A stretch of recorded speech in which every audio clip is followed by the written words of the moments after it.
Halo teman-teman semuanya, selamat datang di channel Mas MEC Media. Nah, teman-teman, hari ini saya ingin membahas mengenai FRTWK ya. Nah, kita pahami pokok-pokok dari kata kunci ya, teman-teman ya. Kata kunci yang terdapat dalam soal. Nah, sekarang kita mulai saja. Nomor satu, yuk, silakan. Kira-kira ini kalau kalian menjawab, ini jawabannya yang mana? Dan kata kuncinya ini yang mana, teman-teman? Nah, dipahami ya, biar mempermudah kalian dalam mengerjakan soal yang jawabannya itu hampir mirip-mirip. Nah, jadi teman-teman, ini mulai kata proklamasi kemerdekaan Indonesia dilaksanakan pada hari Jumat 17 Agustus 45 tahun Masehi atau tanggal 17 Agustus 2605 sampai Jakarta Pusat. Ini apa namanya untuk pengecoh saja, teman-teman ya. Jadi boleh kalian abaikan. Nah, kata kuncinya itu mulai dari kata proses. Proses perjuangan kemerdekaan. Nah, ini teman-teman ya. Proses perjuangan kemerdekaan sampai pada sebuah titik yang membanggakan untuk mendirikan negara yang berdaulat, merdeka, dan harus dipertahankan. Nah, saya sudah kasih kata kunci atau clue-nya. Kira-kira jawabannya yang mana ini? Berarti proses kemerdekaan itu tidak mudah. Melalui tahapan yang panjang, melalui proses perjuangan yang panjang. Baik secara fisik, secara mental, maupun secara pikiran, teman-teman ya, atau ide. Nah, dan harus dipertahankan. Ini ada kata kunci yang paling apa namanya bisa kalian jadikan clue, teman-teman. Berarti jawabannya yang mana, Mas? Yang E. Bela negara merupakan amanat ya, teman-teman ya, amanat para pendiri negara, teman-teman. Untuk jawaban A dan D ini mungkin benar, tapi tidak berkaitan dengan soal. Jadi sang pembuat soal itu memang apa namanya membuat soal tersebut itu untuk mengecoh. Jadi mesti dikasih paragraf atau kalimat yang bisa mengecoh kalian untuk mencari kata kunci dalam soal tersebut ya. Jadi dipahami, segera dicari kata kuncinya biar tidak kehabisan waktu dan bisa menjawab dengan benar. Oke, lanjut nomor 2 teman-teman. Nomor 2 yuk. Krisis moneter melanda Indonesia sejak awal Juli 1997. Nah, coba kita baca dari soalnya dulu. Siapa tahu nggak perlu membaca semuanya. Bentuk bela negara yang dilakukan warga negara Indonesia adalah bela negara. Jadi konteksnya adalah apa yang bisa kamu kontribusikan untuk negara, teman-teman, bukan untuk dirimu sendiri. Mengenai apa di sini? Mengenai krisis moneter. Nah, krisis moneter ya, teman-teman ya. Silakan. Jawab teman-teman. Mas, jawaban yang A apakah bisa? Bisa menabung uang dan tidak melakukan tindakan konsumtif bisa, tapi di sini hanya untuk dirimu sendiri. Tidak ada apa namanya kontribusi yang kamu lakukan untuk negara, teman-teman. Yang paling tepat yang mana, Mas? Jadi, nah, yang tepat yang mana, teman-teman? Yang D, menggunakan rupiah sebagai alat transaksi. Mas, kalau yang B menukar rupiah dengan mata uang asing, nah, malah semakin hancur teman-teman. Wong ini nilai rupiah itu anjlok teman-teman ya. Jadi kalau kamu punya mata uang asing misalnya dolar itu menguat kan, dolar sedang menguat kan kalau rupiah itu melemah. Berarti kalau kamu pakai dolar beli barang-barang, beli apapun di Indonesia ya apa namanya murah teman-teman menurut kalian. Nilai tukarnya itu bisa mendapatkan banyak banyak rupiah lah istilahnya gitu. Aman ya. Kita lanjutkan nomor berikutnya. Nah, ini teman-teman 5 dasar bela negara. Bela negara ya. Ini masuk memegang ini juga ada, rela berkorban juga ada, ini juga ada.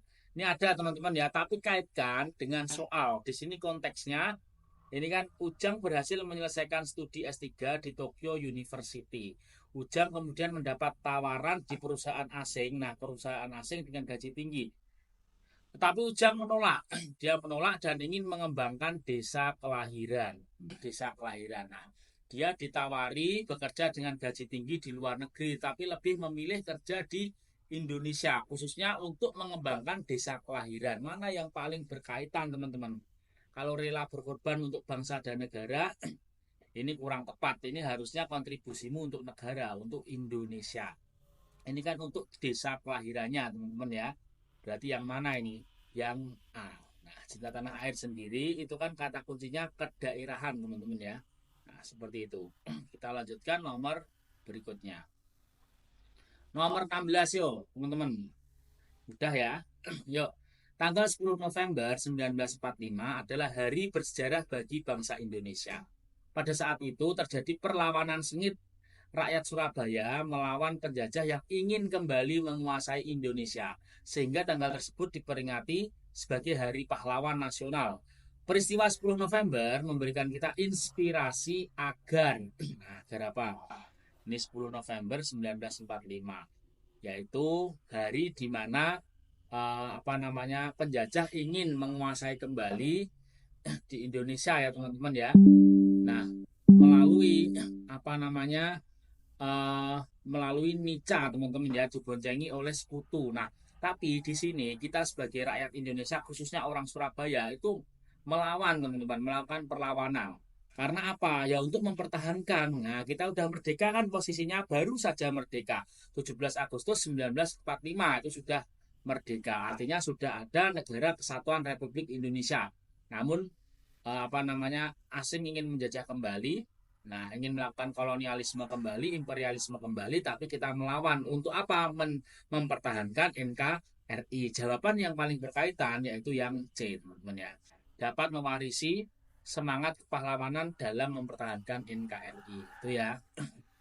Kita lanjutkan nomor berikutnya. Nah, panjang-panjang ini ya.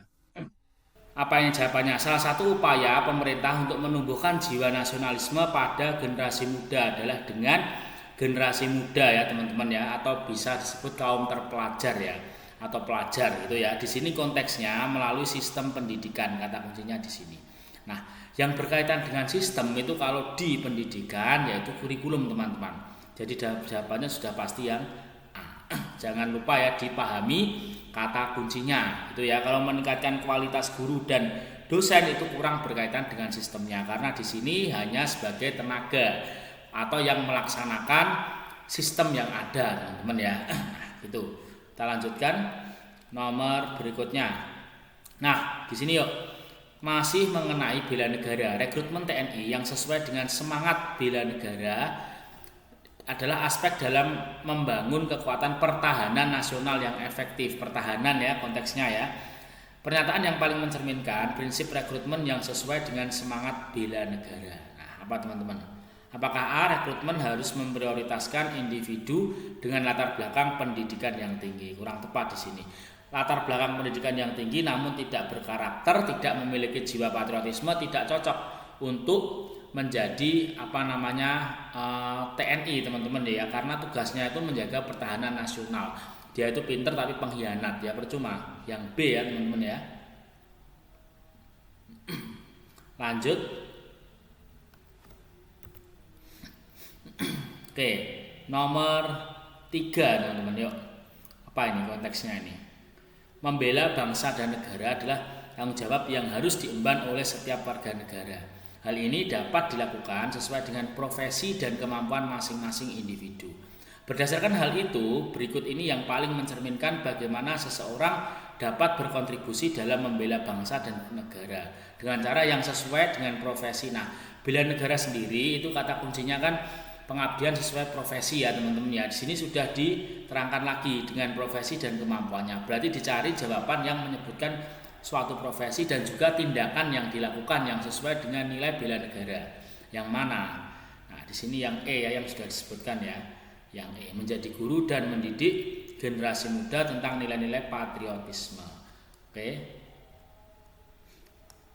Oke ya teman-teman ya, kita sampai di sini dulu. Buat teman-teman jangan lupa like, comment, share, dan subscribe channel ini ya.